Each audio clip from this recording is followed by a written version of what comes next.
കുറച്ച് മാസങ്ങൾക്ക് മുൻപ് ഇന്ത്യയിൽ എവിടെയും സംസാര വിഷയം ഒന്നേ ഉണ്ടായിരുന്നുള്ളൂ. ജിയോയുടെ $100 ബില്യൺ IPO. ഇന്ത്യയുടെ ചരിത്രത്തിലെ ഏറ്റവും വലിയ IPO വരുമെന്നും ഓഹരി വിപണിയിൽ തരംഗം സൃഷ്ടിക്കുമെന്നും എല്ലാവരും ഉറപ്പിച്ചു.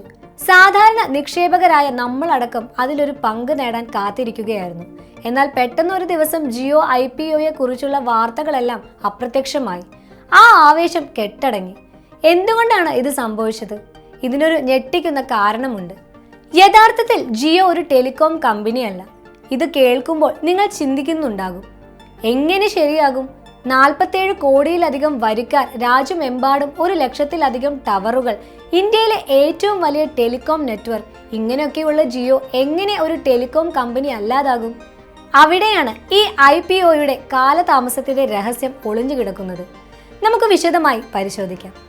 എന്തുകൊണ്ടാണ് ജിയോയ്ക്ക് ഒരു ടെലികോം കമ്പനിയായി മാത്രം അറിയപ്പെടാൻ താല്പര്യമില്ലാത്തത്?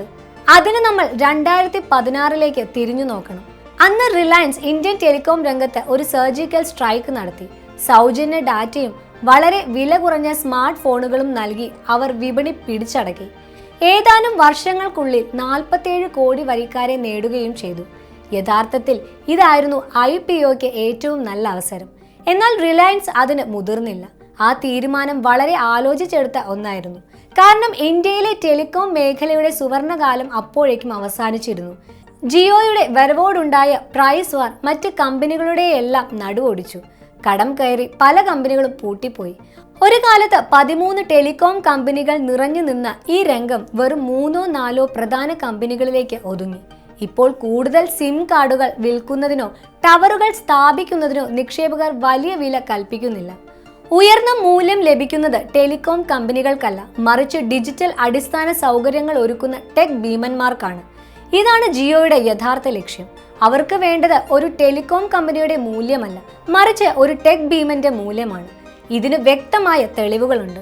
മെറ്റ, ഗൂഗിൾ തുടങ്ങിയ ആഗോള ഭീമന്മാർ ജിയോയിൽ നിക്ഷേപം നടത്തിയത് ഒരു സാധാരണ ടെലികോം കമ്പനിയായി കണ്ടതുകൊണ്ടല്ല, അവർ നൽകിയത് ടെക് മൂല്യമാണ്. ലളിതമായി പറഞ്ഞാൽ, ജിയോ സമ്പാദിക്കുന്ന ഓരോ രൂപയുടെ പ്രവർത്തന ലാഭത്തിനും നിക്ഷേപകർ 22 രൂപ നൽകാൻ തയ്യാറായി. ഇത് ജിയോയുടെ ഭാവിയെക്കുറിച്ചുള്ള അവരുടെ വലിയ പ്രതീക്ഷയാണ് കാണിക്കുന്നത്.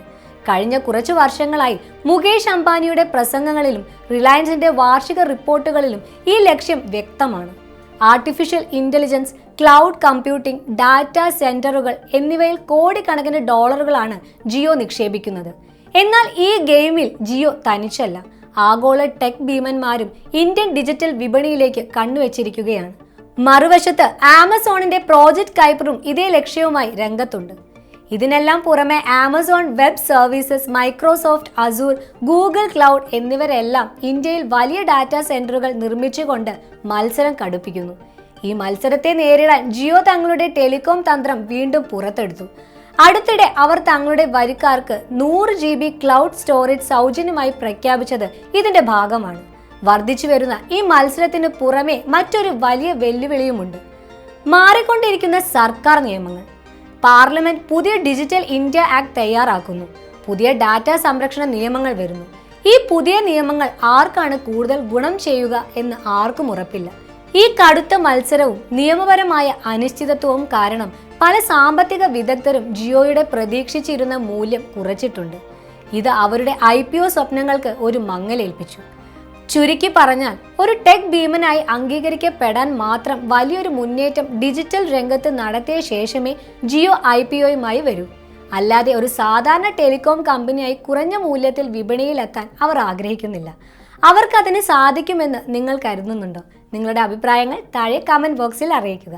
ഈ വീഡിയോ നിങ്ങൾക്ക് ഉപകാരപ്രദമായെന്ന് വിശ്വസിക്കുന്നു. ഇതുപോലെയുള്ള വീഡിയോകൾക്കായി ഈ ചാനൽ ലൈക്ക് ചെയ്യാനും സബ്സ്ക്രൈബ് ചെയ്യാനും മറക്കല്ലേ. നന്ദി.